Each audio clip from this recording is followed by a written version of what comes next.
जिंदगी एक इम्तिहान है, ये बात तो हम सब ने सुनी है ना?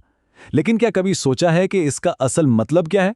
आज हम इसी आजमाइश के तसव्वुर को जरा गहराई से समझने की कोशिश करेंगे और देखेंगे कि ये इलाही इम्तिहानात असल में हमारी जिंदगी को कैसे शक्ल देते हैं। अच्छा, एक लम्हे के लिए सोचें। जब आजमाइश का लफ्ज़ सुनते हैं तो जहन में सबसे पहली चीज़ क्या आती है? कैसा एहसास होता है? ज्यादातर लोगों के जहन में फौरन कोई मुश्किल, कोई नुकसान, कोई तकलीफ की तस्वीर आती है ना? जैसे बीमारी या कोई माली परेशानी। और हाँ, ये सोच बिल्कुल भी गलत नहीं है। लेकिन क्या हो अगर ये पूरी कहानी ना हो, सिर्फ आधा सच हो? क्या हो अगर आजमाइश का एक दूसरा, बिल्कुल मुख्तलिफ पहलू भी हो? एक ऐसा पहलू जिसे हम अक्सर देख ही नहीं पाते और जो इस पूरे तसव्वुर को ही बदल कर रख देता है। तो ये समझें कि आजमाइश एक सिक्के की तरह है जिसके दो रुख हैं। ये सिर्फ एक शक्ल में नहीं आती बल्कि इसकी दो किस्में हैं और इन दोनों के लिए हमारा जवाब भी बिल्कुल मुख्तलिफ होना चाहिए। एक तरफ है सब्र तो दूसरी तरफ है शुक्र। देखिए, ये दो रुख बिल्कुल साफ हैं। एक है मुश्किल की आजमाइश, जैसे कोई परेशानी, बीमारी या तंगी। यहां हमसे सब्र यानी साबित कदमी का तकाजा है।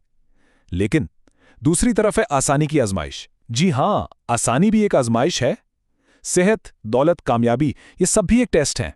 और यहां हमारा इम्तिहान है शुक्र, यानी इन नेमतों को मानना और इनका सही इस्तेमाल करना। और ये जान लें कि ये दोनों ही बराबर के इम्तिहान हैं। इमाम फराही ने इस बात को क्या खूबसूरती से एक जुमले में बयान किया है। वो कहते हैं कि जिंदगी दो चीज़ों पर मुश्तमिल है, या तो सब्र की आजमाइश या शुक्र की आजमाइश। मतलब ये हुआ कि हमारी जिंदगी का कोई एक लम्हा भी टेस्ट से बाहर नहीं है। हर पल, हर सांस या तो हमारे सब्र का इम्तिहान है या हमारे शुक्र का। तो असल बात ये समझने की है कि आजमाइश कोई ओकेजनल इवेंट नहीं है जो कभी कभी आता है। नहीं, ये तो एक 24 घंटे का अमल है, जिंदगी की एक मुसलसल हालत है। हमारा हर लम्हा, हमारा हर फैसला, यहां तक कि हमारी हर सोच इसी इम्तिहान का एक सवाल है। अच्छा, अगर जिंदगी वाकई सब्र और शुक्र का एक मुसलसल इम्तिहान है तो यहाँ एक बहुत बड़ा सवाल पैदा होता है।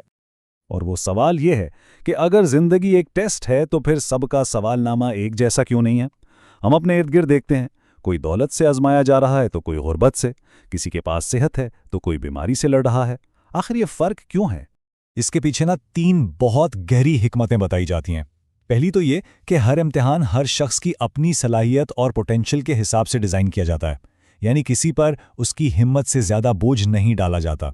दूसरी बात, ये जो फ़र्क है यही दुनिया में एक बैलेंस बनाता है। एक ऐसा मुआशरा बनता है जहां सब एक दूसरे की ज़रूरतों को पूरा करते हैं।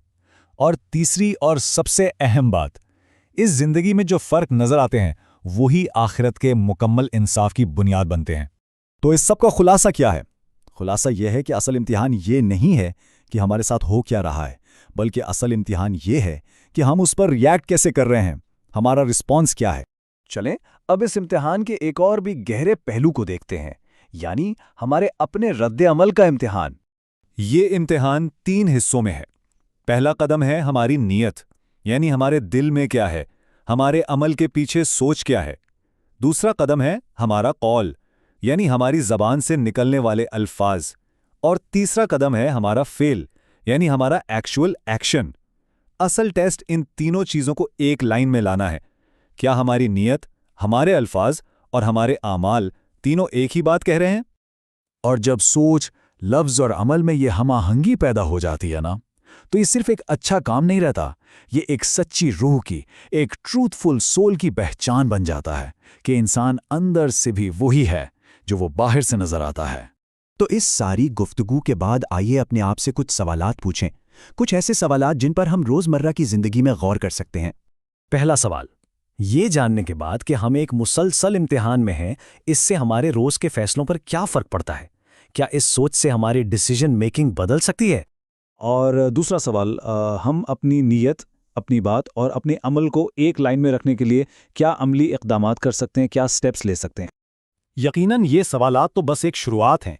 अगर इस तरह के मौज़ूआत में मज़ीद गहराई में जाने का शौक़ है और हमारे सेशंस का हिस्सा बनना चाहते हैं तो इस ईमेल एड्रेस पर हमसे राब्ता किया जा सकता है, transformativelearningofmaktabin@gmail.com। गौर व फिक्र का ये सफ़र जारी रखें।